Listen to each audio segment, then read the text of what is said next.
What's up everyone, welcome to this video. In this video I will show you how to enable the power saving features and modes in Galaxy S25 Ultra. So first of all, open settings.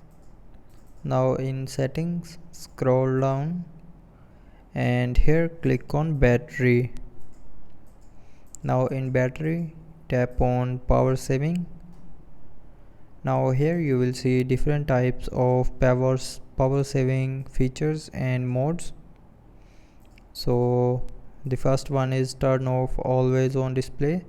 So after turning on this button, always on display will be turned off and it will stop using battery.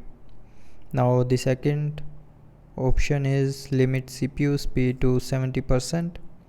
So after turning on this feature, you will not be able to increase the speed of your CPU above 70%. Now the third feature is decrease brightness by 10%. So after turning on this button, it will decrease your screen brightness by 10%.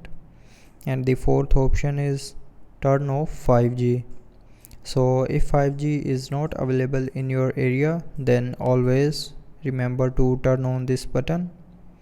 After turning on this button, your phone will not look for 5G signals and it will help you to save your battery power. Now the last option is limit apps and home screen. So after turning on this feature, for maximum power saving, allow only selected apps, limit all background activity and turn off edge panels, and it will change the theme to dark. So these are the features you can enable for power saving in Galaxy S25 Ultra. So I hope you liked the video. Thanks for watching.